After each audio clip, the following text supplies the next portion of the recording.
Assalamualaikum warahmatullahi wabarakatuh. Perkenalkan, nama saya Muhammad Zainal Mustafa, NIM 0519999289. Saya akan menjelaskan tentang analisis pelayanan publik infrastruktur jalan rusak di Kabupaten Pringsewu, Lampung.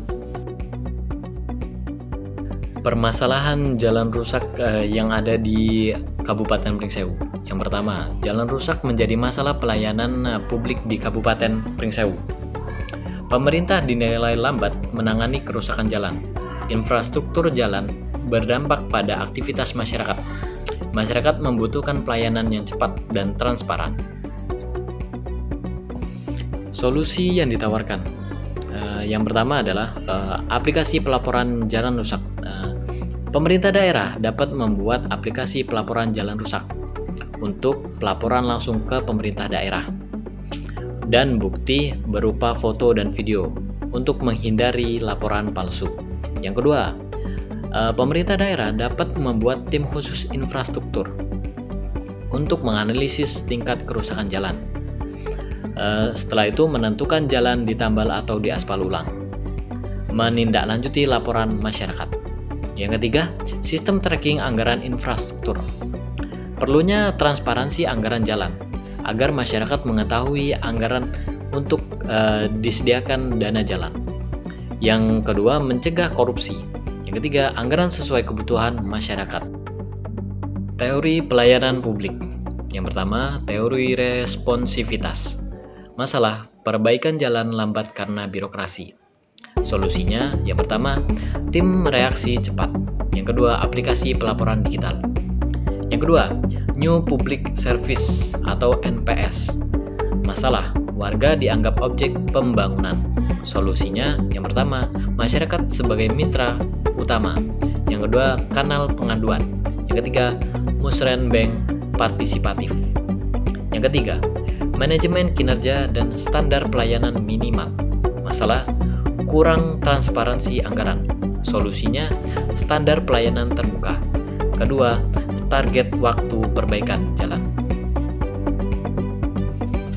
Implementasi solusi pihak yang terlibat. Yang pertama, pemerintah daerah seperti bupati dan wakil bupati. Yang kedua, dinas PUPR. Yang ketiga, dishub. Yang keempat, mahasiswa dan akademisi. Yang kelima, masyarakat atau karang taruna. Yang keenam, pihak swasta atau CSR atau TJSL. Langkah penerapan. Yang pertama, pemetaan dan audit kerusakan jalan. Perlu pengecekan dan pengauditan jalan yang rusak. Yang kedua, advokasi melalui musrenbeng atau pengaduan. Yang ketiga, eksekusi dan pengawasan perbaikan. Yang keempat, pemeliharaan jalan. Potensi hambatan. Hambatan implementasi. Yang pertama, keterbatasan anggaran. Anggaran yang terbatas tentunya sangat sulit untuk merealisasikan jalan-jalan untuk pembenaran jalan. Yang kedua, birokrasi panjang. Perlu proses-proses birokrasi yang panjang dan rumit untuk mengadakan perbaikan jalan. Yang ketiga, konflik sosial saat konstruksi. Kita tidak tahu banyak sekali hambatan-hambatan di luar sana seperti premanisme yang terjadi di berbagai daerah. Yang keempat, faktor cuaca. Kasus nyata. Analisis aksi swadaya masyarakat Pringsewu. Yang pertama, jalan rusak memicu aksi swadaya masyarakat.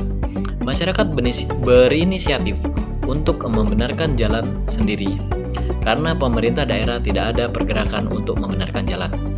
Yang kedua, bentuk ketidakpuasan terhadap pemerintah.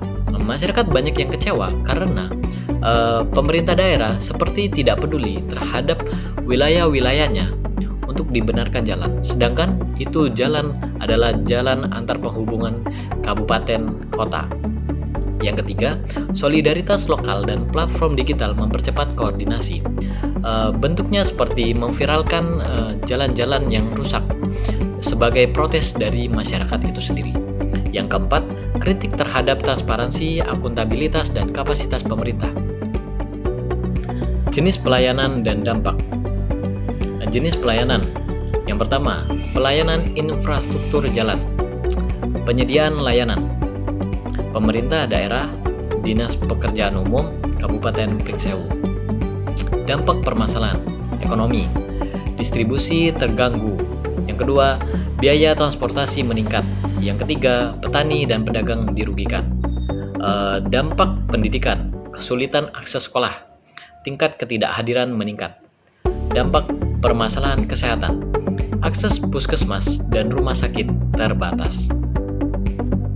Analisis teori gap model, service quality model. Parasuraman, Z. Hamel, dan Berry 1985. Gap 1. Harapan masyarakat. Ketidaksamaan seperti persepsi pemerintah. Gap 2. Harapan masyarakat. Tidak sama dengan standar pelayanan. Gap 3. Standar pelayanan. Tidak sama dengan pelaksanaan pelayanan. Gap 4. Janji pelayanan. Tidak sama dengan kenyataan pelayanan. Gap 5. Harapan pelayanan. Tidak sama dengan pengalaman masyarakat.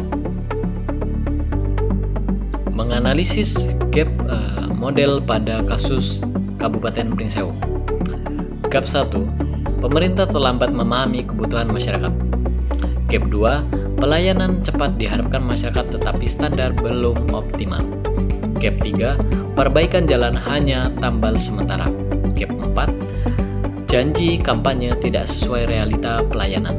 Gap 5. Masyarakat menilai kunjungan pemerintah hanya formalitas saja.